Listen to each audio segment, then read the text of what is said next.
Bonjour à tous les ferrovipates, nous voici devant la gare de Cancon. On a déjà fait une autre vidéo sur Cancon, mais c'était la gare des tramways du Lot-et-Garonne. Et là, nous sommes sur l'ancienne gare SNCF, mais plutôt à son origine, la gare du Paris-Orléans, la compagnie de chemin de fer du Paris-Orléans de Cancon.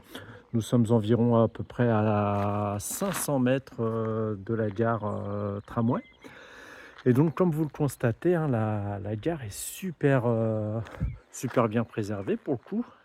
La gare, ça a le marchandise, son quai de déchargement, et bon, là-bas, tout le lieu un peu industriel, tout le complexe industriel, mais qui lui est sûrement assez récent. Donc, la gare de Cancon qui était sur l'ancienne ligne de Falguera à Villeneuve-sur-Lot, ligne qui n'a que très peu vécu, très peu. Quand on regarde, je vous mettrai les captures écran de son ouverture et de sa fermeture. C'est assez rageant une fois de plus. La ligne a été fermée au trafic des voyageurs en 1939, c'est-à-dire suite à la loi de coordination rail-route, encore une victime de cette loi, où on a transféré le trafic des trains au profit des autobus et autocars.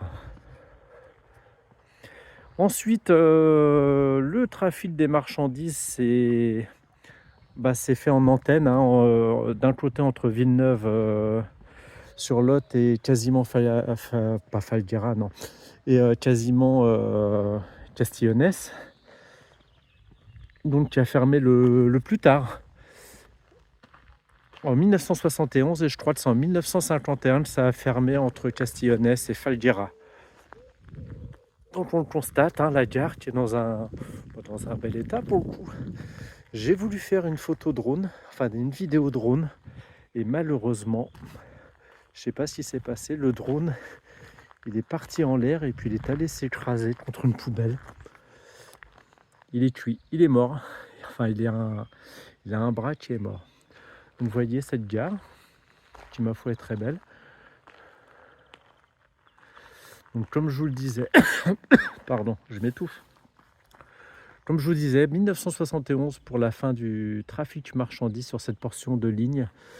Est-ce qu'aujourd'hui ça aurait une pertinence qu'il y ait un train? Je ne sais pas.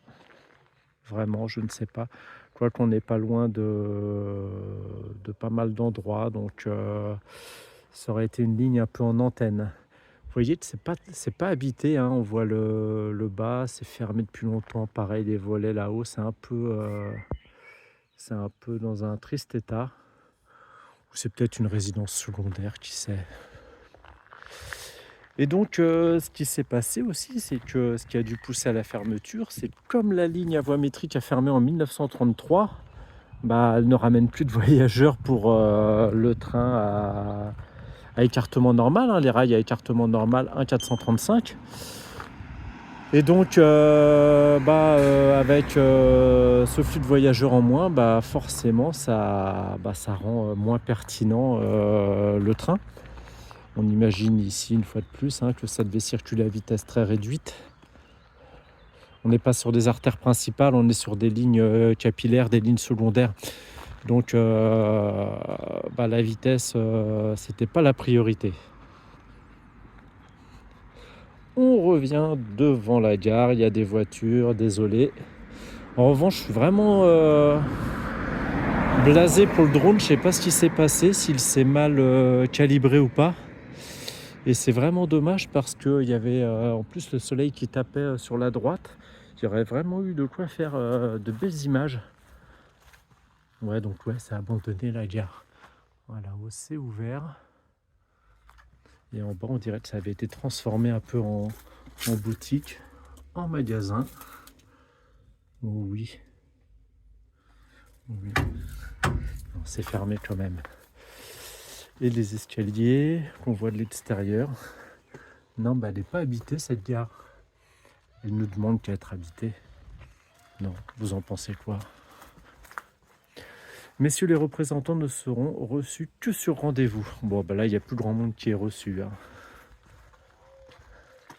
Mais bon, il y a des beaux volumes. Encore le parquet en bois.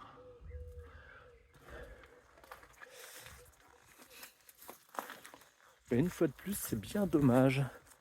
C'est bien dommage que cette gare soit inhabitée. Et évidemment, avec la vitre brisée là-haut, ça va devenir un pigeonnier, l'humidité et tout ça, ça va encore se dégrader à vitesse grand V. Donc c'est une vidéo qui va être très courte sur la gare de Cancon. J'espère que vous apprécierez malgré tout. Je vais publier des captures au niveau de l'histoire de la ligne. Comme toujours, n'hésitez pas à commenter, à partager.